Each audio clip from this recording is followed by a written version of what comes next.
강의를 한번 시작해 보도록 하겠습니다. 오늘은 강의 쪽으로 한번 넘어갈까요? 우울, 불안, 유방암 재발 위험을 높이나요? 오늘도 강은영 교수님께서 오늘 그 자료 준비에 도움을 많이 주셨습니다. 자, 우리가 스트레스 방송 나가고 있는 거죠. 네, 우리가 스트레스라는 거를 사실 두 가지로 나눠서 볼 수가 있는데 하나는 유스트레스, 또 하나는 디스트레스입니다. 그래서 영어로 보통 우리가 유방암과 관련된 안 좋은 스트레스를 디스트레스라고 부르죠. 보통 암 환자들이 겪는 신체적인, 사회적인 혹은 심리적인 고통을 통틀어서 우리가 디스트레스라고 하는데 유스트레스라는 말은 긍정적인 부분입니다. 예를 들어서 조금 우리를 긴장하게 하는 정도의 스트레스로 인해서 질병에 대한 저항력을 높이고 또 우리가 열심히 건강하고 조금 착하게 살고자 하는 그런 긍정적인 방향으로의 스트레스는 사실 우리한테 조금은 어떻게 보면 필요한 스트레스라고 볼 수 있죠. 그래서 오늘 이야기할 내용은 디스트레스에 관한 부정적인 스트레스에 관한 이야기들을 해보도록 하겠습니다. 자, 유방암 환자의 정신적 장애가 얼마나 있느냐, 우울, 불안이 얼마나 있느냐를 보면은 사실 되게 많아요. 불안한 정도를 호소하는 분들은 40%가 넘고요. 또 심지어 우울한 경우는 30%가 넘는다는 거죠. 그래서 전체 유방암 환자분들 중에 30에서 40%의 환자분들이 불안 또는 우울을 호소하고 있다는 것은 굉장히 충격적인 내용입니다. 그래서 유방암을 치료하는 것도 중요하지만 또 우울과 불안을 치료하는 것 또한 굉장히 저희 유방암을 치료하는 의사들에게는 굉장히 중요한 주제다라는 것을 저희는 항상 생각하고 있고, 여러분들의 우울과 불안을 조금이라도 줄여드리기 위해서 제가 오늘 이 시간에도 바로 유튜브를 하고 있는 것이다라고 이해해 주시면 좋겠습니다. 그러면 이런 우울 불안이 어떤 영향을 미치느냐? 우울 불안은 단순히 마음의 병이 아니고 이런 우울 불안이 정신과 신체 또 삶의 질 그리고 치료에 대한 수능도, 우울과 불안이 있으신 분들이 잘 치료를 안 받는 경우가 많거든요. 치료에 대한 수능도, 그리고 더 나아가서는 유방암의 예후에도 연관이 됩니다. 물론 치료를 잘 안 받아서 유방암의 예후가 나쁠 수도 있고요. 아니면 우울 불안 그 자체가 예후를 안 좋게 할 수 있다라는 그런 양가적인 그런 효과가 있는 것이죠. 그래서 이런 우울 불안이 단순히 우리 마음의 문제뿐만 아니라 삶의 질도 나쁘게 하고 또 신체적으로도 안 좋게 하고 또 살이 찌는 경우도 많죠. 또 예후도 안 좋게 하고 치료도 못 받게 하는 그런 부분이기 때문에 이런 그 우울과 불안을 정말 아주 적극적으로 우리가 관리하지 않으면 유방암 재발하게 하는 그런 부분이 있다는 거죠. 그래서 그럼 우울과 불안이 유방암의 예후에 어떤 영향을 미치느냐라는 연구들을 또 찾아봤더니 이런 메타 분석 28만 2천 명의 환자들의 연구를 다 이게 짬뽕해서 우리가 분석한 메타 분석이라는 연구가 있었어요. 이게 어마어마하게 많은 환자죠. 20만 명이 넘는 환자, 28만, 거의 30만 명에 가까운 환자들이 여기에 포함되어 있는데 2020년도에 얼마 안 된 연구입니다. 정말 좋은 연구라고 볼 수가 있는데, 그러면 우울이 유방암의 예후에 미치는 영향은 무엇이냐를 봤을 때, 자, 이건 재발, 사망, 그리고 유방암 특이 사망으로 봤을 때 재발은 25%, 전체 사망 30%, 유방암과 관련된 사망은 30%. 끔찍하지 않아요? 우울하신 분들이 더 많이 재발하고 우울하신 분들이 더 많이 사망하고 있다. 그리고 그 사망이 뭐 다른 이유에 의한 사망이 아니고 유방암과 관련된 전이나 재발에 의한 사망일 수 있다. 30%나 더 높다는 거예요. 우리가 뭐 타모xifen 먹고 항암 치료를 하고 그럼으로써 유방암의 재발률을 뭐 높이는 게 기껏해야 1-20% 정도도 안 되거든요. 근데 이런 분들이 우울하신 분들이 30%나 더 사망률이 높다라는 건 정말 정말 위험 인자 중에 정말 대단한 위험 인자라는 것이죠. 그렇기 때문에 저희가 꼭 우울하지 않도록 어 최선을 다해야 된다라는 말씀을 드리고 싶습니다. 그래서 우울이 유방암 재발에 미치는 영향을 조금 더 자세히 분석을 해보면 유방암 진단 전에 우울해하셨던 분들도 있고 유방암 진단 후에 우울을 확인하신 분들도 있는데 유방암 진단 전에 우울하셨던 분들은 통계적인 유효성이 없었대요. 다시 말해서 원래 우울하셨던 분들은 뭐 우울증이 있느냐 없느냐로 따졌을 때 사망률 감소 혹은 재발의 위험을 올리지는 않았다는 거죠. 하지만 유방암 진단 후에 우울이 확인된 경우는 재발의 위험을 20%나 올렸다는 겁니다. 사실 유방암이 있다고 해서 다 우울하지는 않지만 보통 한 30% 정도의 환우분들이 우울증을 호소합니다. 그래서 이분들을 우리가 좀 막을 수만 있어도 재발의 위험을 20%나 줄일 수 있는 그런 효과가 있다는 것이죠. 또 정말로 의사에 의해서 진단된 우울증과 그냥 단순히 평가 도구로 우울 범주라고 우리가 두 개로 나눴을 때를 보면 실제로 병원에서 우울증으로 진단된 경우가 재발의 위험이 2배 이상 높았습니다. 병원에서 우울증으로 진단된 경우는 재발 위험이 37%가 증가했고 그냥 검사에 의한 우울증은 재발의 위험이 15% 증가했다는 거죠. 그래서 단순히 물론 검사에 의한 우울증 진단도 중요하지만 의사에 의한 우울증이 진단될 정도로 심각한 경우라면 그거는 재발의 위험이 거의 40% 가까이 증가했다라는 부분이고요. 5년 이하를 추적 관찰했을 때는 재발의 위험이 37%이지만 5년 초과 5년을 지났을 때는 재발의 위험이 15%밖에 증가하지 않았다. 다시 말해서 우울증도 5년 이내에 재발 위험을 높이는 것이지 그게 5년이 지나고 나면 재발의 위험이 그렇게 많이 떨어진다라는 것이어서 특히 5년 이내에 우울증을 컨트롤하는 것은 매우 중요한 치료 분야다라는 것을 꼭 여러분께 말씀드리고 싶습니다. 그러면 우울이 단순히 그럼 재발에만 영향을 미치냐? 그렇지가 않다는 것이죠. 우울은 재발뿐만 아니라 사망에도 영향을 미친다는 것이죠. 이 표가 그런데 나이가 관련이 있습니다. 60세 미만의 조금 젊은 여성 25%의 사망률 증가. 근데 60세가 넘어가시면 전체 사망 위험이 40% 가까이 증가합니다. 아무래도 노년기 시절의 우울증이 잘 치료되지 않고 또 굉장히 고독한 노년을 보내시는 분들이 많아서 그럴 수 있겠지만 이런 60세 이상의 우울이 더 위험할 수 있다. 그래서 나이 드신 분들의 저희 어머니 할머니들의 그런 우울감을 좋게 하기 위해서 우리가 노력해야 되겠다라는 그런 생각을 또 하게 됩니다. 유방암 진단 전 우울 확인과 유방암 진단 후 우울 확인 역시 모두 다 약 30% 정도로 사망 위험을 증가시킨 것으로 돼 있고 진단된 우울증이 역시 30% 정도로 유방암으로 인한 사망률, 전체 사망 위험을 증가시키는 것으로 되어 있습니다. 역시 이거는 5년 이하나 5년 이후나 사망 위험은 똑같이 30%로 증가하는 것으로 되어 있습니다. 그래서 재발 위험보다 어떻게 보면 더 무서운 데이터인데 사망의 위험은 우울한 여성에서 거의 30% 가까이 올라간다. 특히 나이 드신 분들에게 더 많이 올라간다라는 것을 꼭 머릿속에 기억하시고 지금 이 순간에도 본인의 스트레스 점수 그냥 머릿속으로 한번 생각해 보는 거예요. 0점에서 10점까지 있다. 10점이 최대 스트레스다. 근데 내 점수가 6점 이상이라면 지금 당장 이 유튜브가 끝난 이후에 가까운 정신건강의학과를 찾아서 여러분들의 스트레스를 한번 상담해 보는 시간을 가지면 저는 좋을 것 같습니다. 그러면 우울증까지는 아니지만 불안이 있다. 이건 어떤 효과가 있을까요? 불안 역시 재발의 위험, 사망 위험을 증가시키는 걸로 되어 있습니다. 아까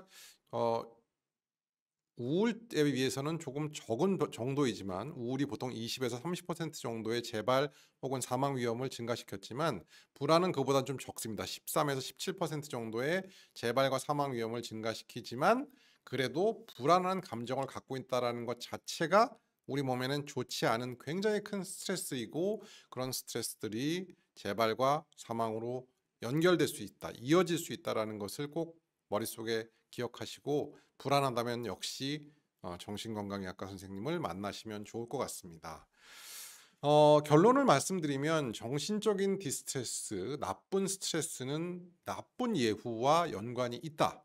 특히 불안보다는 우울이 좀 더 나쁜 영향을 미친다라는 것이고요. 우울이 나쁜 예후와 연관된 이유는 뭐 여러 가지 가설이 있을 수 있지만 뭐 주로 우울하거나 불안한 경우에 술을 많이 드시는 분들도 계시고 흡연하시는 분도 계시고 좀 그걸로 많이 먹어서 비만한 분도 계시고 또 불면증이 있는 분들 좀 좋지 않은 생활 습관에 많이 노출될 수 있다는 부분이 저희한테는 안 좋은 것 같고요. 또 그런 경우에 치료를 덜 받아요. 치료를 받다가 저 치료 이제 그만할래요 하고 가시는 분들이 있어서 아무래도 치료를 안 받으면 재발이나 사망률이 올라갈 수가 있겠죠. 그래서 있을 수가 있고 또 여러 가지 원인들이 있을 수 있겠습니다. 그래서 여러 가지 여러분들 그 정신적인 디스트레스에 대해서는 여러분들 꼭 한번 그런 디스트레스 온도계를 한번 해보시고 조기 진단하고 관리를 꼭 해주셨으면 좋겠습니다. 자, 그러면 다음 질문은 우울증을 개선하면 예후가 향상되는가? 이런 질문을 할 수가 있어요. 우리가 그 우울하면은 치료가 잘 안 되는 건 알겠는데 그 우울한 감정을 교정했을 때 그럼 나의 예후가 좋아지느냐? 그건 또 다른 얘기거든요. 하지만 어 지금 뭐 그런 연구들이 상당히 많지는 않습니다만 지금 JCO라는 그런 논문에 나온 연구를 보면 이 연구에서는 125명의 전이성 유방암 환자들에게 지지 표현 그룹 치료라는 그런 그룹 치료를 아마 시행한 것 같아요. 그래서 우울 감소가 실제로 4기 유방암 환자의 생존율에 미치는 효과를 평가를 했는데 이 연구에 의하면은 세스디라는 게 이제 우울증 평가 척도인데 아무래도 그 점수가 낮을수록 스트레스가 적은 거죠. 그래서 세스디 점수가 감소한 여성이 아무래도 중앙 생존 기간이 조금 더 길었더라라는 그런 연구 결과가 있습니다. 물론 어 병이 진행하면 진행할수록 더 우울감이 증가해서 좋지 않은 결과를 나타낼 수도 있지만 어쨌든 세스디 점수가 감소한 우울증이 줄어든 여성이 생존 기간이 증가했다라는 그런 연구 결과를 봤을 때 우리가 아주 이 연구가 뭐 아주 확정적인 그런 연구라고 할 수는 없겠지만 여러분들 우울증을 치료하는 것 자체가 유방암의 치료에 있어서도 상당히 중요한 부분이고 심지어 정신과에는 사이코 온콜로지, 종양 정신 건강의학이라는 그런 분야가 있어서 실제로 우리가 스트레스를 좋게 하고 우리의 그 우울증을 좋게 하는 것이 여러분들의 치료에 도움이 된다라는 것은 아주 확실한 증거가 있다라고 생각하시고 여러분들 오늘 이 순간부터 여러분들의 스트레스와 여러분들 불안, 여러분들의 우울을 날려버릴 그럴 방법을 함께 찾아보면 좋을 것 같습니다. 그러면 과연 어떻게 하면 스트레스를 좀 줄일 수 있느냐? 이게 사실 뭐 이게 유방암 환자뿐만 아니라 저와 같은 일반인들, 저와 같은 뭐 암 환자가 아닌 사람들에게도 굉장히 중요하죠. 저도 뭐 외과 의사이기 때문에 스트레스를 굉장히 많이 받는 그런 직종이기 때문에 여러분 이건 저에게도 해당이 되는 것 같아요. 그래서 한 가지씩 한번 이야기를 해보는 시간을 갖겠습니다.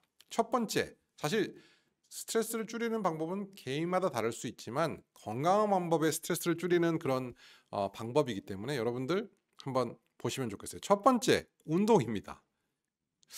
운동은 충분히 햇빛에 노출이 되고 걷기, 뭐 조깅, 요가 등과 같은 그런 것들이 좋은 호르몬들을 많이 분비시키죠. 우리가 엔돌핀이라고 얘기하는 그런 좋은 호르몬들을 많이 분비시켜서 스트레스 감소에 아주 탁월한 효과가 있습니다. 또 운동하면 살 빠지죠. 또 운동하면 신진대사가 좋아져서 또 여러 가지 혈액순환도 좋아지고 부종도 빠지고 뭐 정말 너무너무 좋은 효과들이 많이 있는 것이 운동이기 때문에 여러분 운동하시는 거는 가장 중요하고 누구나 해야 될 것이다. 스트레스 감소를 위해서 누구나 해야 되는 것이다라는 것을 좀 기억하시면 좋겠고요. 두 번째, 심호흡 명상입니다. 이렇게 숨을 복식 호흡을 깊게 하는 것만으로도 상당히 큰 도움이 되는 것으로 돼 있고 사실 저는 전문적으로 명상을 뭐 코칭하는 사람은 아니지만 이렇게 유튜브 같은 데 보면 명상 음악 이런 것들이 상당히 많이 있거든요. 저는 좀 우울감이 있거나 스트레스가 심할 때 운전을 할 때 주로 그런 명상 음악 혹은 이렇게 쳐도 좋은 음악들이 많더라고요. 스파 음악. 스파 할 때 들려오는 그 음악이 우리의 마음을 편안하게 해 주는 그런 음악들이 많기 때문에 그런 음악을 틀어 놓고 뭐 운전을 한다든지 혹은 음악을 틀어 놓고 잠시 눈을 감고 한 5분 정도 있는 것만으로도 정말 큰 도움이 됩니다, 여러분. 그래서 스트레스가 좀 올라가 있거나 불안이 좀 심하다 하면 너무 유방암과 관련된 그런 유튜브만 찾아보지 마시고 명상 그리고 스트레스와 관련된 그런 유튜브 소리를 들으면서 눈을 감고 복식 호흡을 한다면 여러분께 큰 도움이 될 수 있을 것이고요. 또 여러분의 스트레스를 좀 줄여줄 수 있는 여러 가지 좋은 그런 유튜브 강의들도 있더라고요. 그래서 그런 것들을 좀 보시면 많은 도움이 될 수 있지 않을까 생각을 합니다. 그리고 시간 관리 사실 과도한 업무 스트레스 난 정말 시간이 1도 없어. 그냥 뭐 집 학교 뭐 집 혹은 뭐 집과 저는 집 병원 이렇게 하다 보면 정말 그것만으로도 어마어마한 스트레스를 받게 되거든요. 그래서 여러분 쪼끔은 자기만을 위한 시간 그게 쇼핑이 될 수도 있고 운동이 될 수도 있고 그게 뭐 걷기가 될 수도 있고 아니면 명상이 될 수도 있고 요가가 될 수도 있고 수많은 자기만을 위한 시간이 있을 수 있는데 그런 시간을 여러분들도 조금 자신의 스케줄을 일부러 비워서 그런 시간을 가지려고 노력하시는 것이 여러분들의 유방암 치료에도 상당한 도움이 될 거라는 것을 제가 약속드리겠습니다. 다음은 사회적 지지입니다. 사실 제가 여러분들을 지지하고 있는 거 잘 아시죠? 저는 여러분들의 서포터, 여러분들의 지지자로서 늘 여러분들을 응원하고 있는 사람인데 저를 만나는 것, 유튜브를 만나는 것 여러분께도 분명히 도움이 될 거라 생각을 합니다마는 또 환우회를 통해서 이렇게 비슷한 처지에 있는 분들끼리 만나고 서로에게 용기를 주는 그런 행위 당연히 도움이 될 수 있고요. 또 상담사, 뭐 정신건강의학과 전문의까지 만날 필요는 없겠지만 상담사, 왜 어, 저희 채널에도 상담사분이 나오셨었는데 그런 상담사분을 만나서 여러 가지 이야기들을 함께 나눠보는 것 굉장히 큰 도움이 될 수 있고 자신의 상태를 분석하는 데 상당한 도움이 될 수 있습니다. 친구, 가족, 뭐 부부, 여러분들과 사회적 지지의 관계를 맺어가는 것은 여러분들의 마음을 단단하게 할 수 있는 어떤 분 유튜브를 보니까 마음의 근육을 만든다고 표현하셨더라고요. 정말 좋은 표현인 것 같아요. 마음의 근육, 우리가 몸에도 근육이 있지만 마음에도 근육을 만들어서 나쁜 놈들이 침투하지 못하도록 여러분들의 근육을 단단하게 하는 것은 굉장히 큰 도움이 될 것 같습니다. 취미와 여가 활동, 뭐 독서가 됐든 음악 감상이 됐든 혹은 음악을 플레이하는 거가 됐든 뭐 정말 많은 종류의 취미와 여가 활동이 있겠죠. 뭐 화분 가꾸기 뭐 너무너무 많습니다. 그게 무엇이 됐든 뭐 강아지를 키우는 것도 괜찮고요. 고양이를 키우는 것도 괜찮겠죠. 그래서 그 어떤 종류의 저는 취미나 여가 활동에 제한을 두고 싶지는 않습니다만은 이런 것들을 하는 것들이 여러분께 분명히 도움이 될 거라는 것은 말씀드리고 싶습니다. 마지막으로 이제 프로바이오틱스가 있습니다. 사실 저도 이 프로바이오틱스에 대해서는 잘 모르는 분야이긴 한데 유산균 제품 섭취가 우울한 증상을 완화시키는데 도움이 되었다라는 그런 연구 결과도 있더라고요. 그래서 저는 사실 개인적으로는 뭐 프로바이오틱스를 먹고 있지는 않지만 그 프로바이오틱스를 먹는 경우에 여러 가지로 좋아지고 우울감과 불안감이 해소된다는 그런 연구 결과도 있어서 물론 그게 뭐 플라세보 효과일 수도 있겠지만 분명히 그런 연구도 있더라고요. 그래서 여러분들 혹시 프로바이오틱스를 드셔보신다면 한 2달 정도 꾸준히 한번 드셔보시고 나의 어떤 어, 우울한 증상과의 연관성을 한번 지켜보는 것도 괜찮을 것 같습니다.